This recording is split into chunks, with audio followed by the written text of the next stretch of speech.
ঘুমন্ত লোকটা ডাইকে আইন আপনি দিয়েছেন হলো সবচেয়ে গুরুত্বপূর্ণ দায়িত্বটা।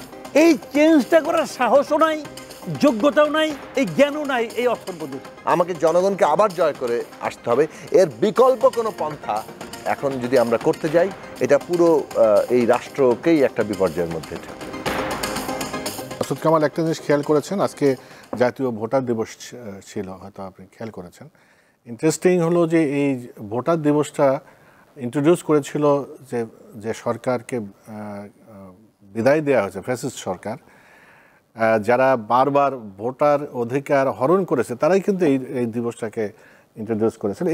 এবারকার যে নির্বাচন কমিশন তারাও এই ভোটার দিবসটা পালন করেছে। তো আমার প্রশ্ন হচ্ছে যে এই যে বিদ্যমান ব্যবস্থা, এখন আমরা যে নতুন পরিস্থিতিতে আছে, একটা অন্তর্বর্তীকালীন সরকার আছে, এখন সামনের দিকে যে নির্বাচনের কথা আমরা শুনছি, সেখানে কি প্রত্যাশা আমরা করতে পারি কিনা যে জনগণ তাদের ভোটটা দিতে পারবে? দেখেন, আমি বললাম তো, এরা আসলে হয় কি জানেন, আমি এই যে নতুন পলিটিক্যাল পার্টিটা হয়েছে না, এদের তো প্রথমে সমালোচনা করলাম, পরে প্রশংসাও করলাম। এদের মধ্যে প্রশংসার কাজ, একটা মানুষ তো শুনেন, পৃথিবীতে আপনি এমন একটা মানুষ খুঁজে বের করতে পারবেন না যার সব খারাপ, আবার এমন একটা মানুষ খুঁজে বের করতে পারবেন না যার সব ভালো। ভালো মন্দ মিলেই কিন্তু মানুষ, কাজে ভালোটাও বলতে হবে, যেটা মন্দ লাগছে সেটাও বলতে হবে। তো ইয়াংদের একটা ভালো দিকে জানেন, তারা নতুন নতুন সিদ্ধান্ত নিতে পারে, বুড়ারা পায় না, বৃদ্ধরা কোনো এক্সপেরিমেন্টে যেতে পারে না। এই ইয়াংরাই অনেক নতুন নতুন সিদ্ধান্ত নিচ্ছে, কিন্তু আমি এটাকে সাপোর্ট করি।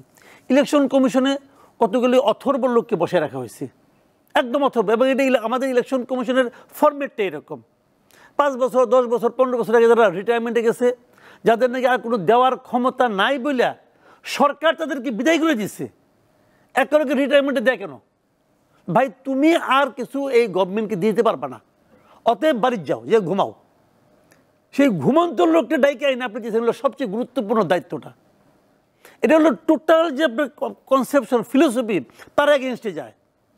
এই বৃদ্ধ লোকগুলি এখন হাসিনা আমলে যেটা করছিল, সে জাতীয় ভোটার, আচ্ছা জাতীয় ভোটার দিবস পালন করলে কি ভোটাররা খুশি হয়? জাতীয় ভোটার দিবস পালন করলে কি ভোটারদের মানে উত্তেজনা বেড়ে যায়, সম্মান বৃদ্ধি হয়?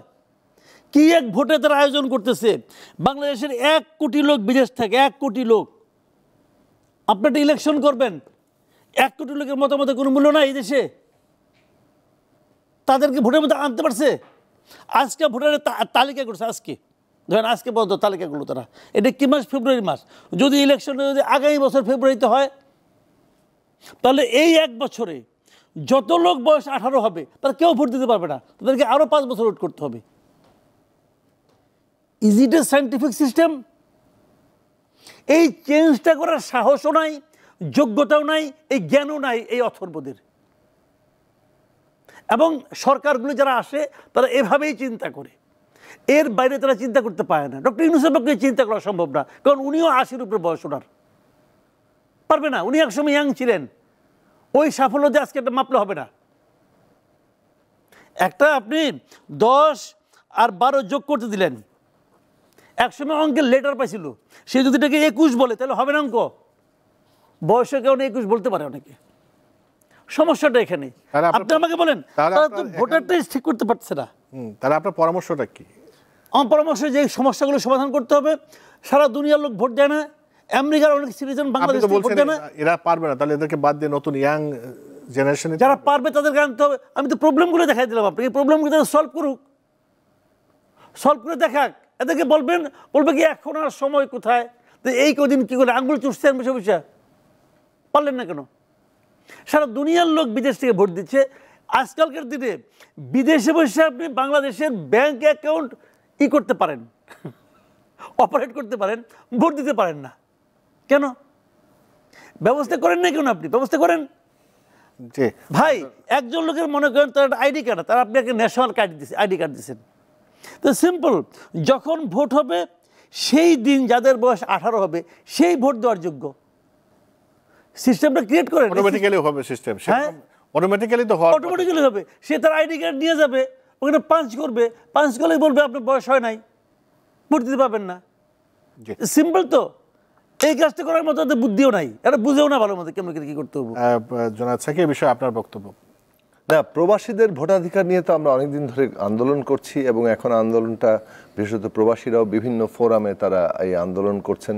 এই সরকারের একটা মানে যখন নির্বাচন সংক্রান্ত সংস্কার কমিশন গঠন করা হয়েছে তারাও এটা নিয়ে বিপুলভাবে আলোচনা করেছেন এবং তাদের এই প্রস্তাবও আছে প্রবাসীদের ভোটাধিকার প্রশ্নে। সো প্রবাসীদের ভোটাধিকার প্রতিষ্ঠা করতেই হবে, সেইটা আপনার গুরুতর আমাদের একটা গুরুত্বপূর্ণ এজেন্ডা হিসেবে থাকা দরকার। আর মানে নির্বাচন যেটা বলছিলাম যে এটা তো প্রবাসীদের প্রসঙ্গে গেল, স্বাভাবিকভাবে আপনারা যারা রাজনীতি করেন আপনাদের প্রত্যাশা তো একটা ভালো ভোট হবে, আপনাকে যে ভোট দিতে চায় সে ভোটটা আপনাকে দিতে পারবে। সেই জায়গায় আমরা যাচ্ছি কিনা, সেই পথপরিক্রমা যেটা আপনি বলছিলেন যে গণতন্ত্র চর্চা, ঐকমত্যের ভিত্তিতে নির্বাচন বা সবাই মিলে ভূমিকা রেখে যাতে নির্বাচন হয়, সেই পথে আমরা কি হাঁটছি? মানে হাঁটার মানে ভোটাধিকার নিয়ে আর যদি কেউ কোনো খেলাধুলা করার চেষ্টা করে, জনগণ মানে সবকিছু উৎখাত করে দিবে। আমি খুব স্পষ্ট ভাষায় করছি, ভোটাধিকার নিয়ে এই দেশে যদি আর কেউ খেলাধুলা করার চেষ্টা করে এটা আর কোনোভাবেই গ্রহণযোগ্য হবে না, আর কোনোভাবে ভোটাধিকার নিয়ে কাউকে খেলতে দেওয়া যাবে না। এটা মানে যারা ক্ষমতায় আছে, যারা ক্ষমতায় নাই, যে কোনো পক্ষের ক্ষেত্রে এটা আমাদের সকলের জন্যই এইটা একটা জায়গা হওয়া দরকার যে বাংলাদেশে যদি আমরা ভোটাধিকার প্রতিষ্ঠা করতে না পারি তাহলে জনগণকে আমরা ক্ষমতার কেন্দ্রে আনতে পারছি না। এটা প্রাথমিক পদক্ষেপ, যদি এটাই একমাত্র নয়। সো এইটুকু জায়গাতে আমাদের নিশ্চিত করতে হবে যে আমাদের রাষ্ট্রটাকে আমরা কি গড়ে তুলতে চাই নাকি আমরা এটাকে আসলে একটা নৈরাজ্যের দিকে ঠেলতে চাই। তো এটার পদ্ধতি কি হবে, গড়ে তোলার পদ্ধতিটা কি হবে? গড়ে তোলার পদ্ধতি হচ্ছে, যেহেতু আমরা গণতান্ত্রিক ব্যবস্থাতেই থাকতে আমরা প্রধানত এটাই মূল অঙ্গীকারের জায়গা বেশিরভাগ মানুষের, সুতরাং ওই জায়গাটা আমাদের নিশ্চিত করতে হবে যে ভোটাধিকার আছে। এটাই হচ্ছে সেই নিয়ম যেখানে ক্ষমতা হস্তান্তরের একটা নিয়ম আছে। ক্ষমতা হস্তান্তরের নিয়ম কার্যকর হলেই জনগোষ্ঠীর মধ্যে একটা ঐক্যের জায়গায় কাজ করবে রাজনৈতিকভাবে। পার্থক্য সত্ত্বেও ঐক্য কখন লাগে? যখন পার্থক্য আছে। যখন আর কোনো পার্থক্য নেই তখন ঐক্যেরও প্রশ্নটা আসে না। এই শব্দের যে একটা পরস্পর নির্ভরতা, সেইটা আমাদের মর্মবস্তুর দিক থেকে খেয়াল করা দরকার। ফলে পার্থক্য আছে বলেই কিন্তু ঐক্যের প্রয়োজনীয়তা দেখা দিচ্ছে এবং সেই ঐক্যটা নিশ্চিত করতে পারবো যে পার্থক্যকে কীভাবে ম্যানেজ করি, হ্যান্ডেল করি। পার্থক্য হ্যান্ডেল করার ব্যবস্থা হচ্ছে ভোট, যে আমরা একটা ভোট তোমার জন্য যা নিয়ম আমার জন্য তাই নিয়ম। ভোটের মাধ্যমে যে বেশি ভোট পাবে সে রাষ্ট্র পরিচালনার দায়িত্ব পাবে, ক্ষমতা পরিচালনার দায়িত্ব পাবে। এই ব্যাপারটা প্রতিষ্ঠা করাটা আমাদের এখানে দরকার। যারা এইখানে এটার বিরুদ্ধে কোনোভাবে এটাকে ম্যানিপুলেট করতে আসবে তাদেরকেও রীতিমতো মানে গণপ্রতিরোধের মধ্যে দিয়ে উৎখাত করতে হবে। এইটার ব্যাপারে কোনো আপোষ বাংলাদেশে কারো দিক থেকে সহ্য করা হবে না। এবং সেইটা আমরা বলবো যে জনগণ যাকে, এমনকি আমি যাকে সবচেয়ে অপছন্দ করি তাকেও যদি জনগণ নির্বাচিত করে আমাকে সেটা মেনে নিতে হবে, আমাকে জনগণকে আবার জয় করে আসতে হবে। এর বিকল্প কোনো পন্থা এখন যদি আমরা করতে যাই এটা পুরো এই রাষ্ট্রকেই একটা বিপর্যয়ের মধ্যে ঠেলবে।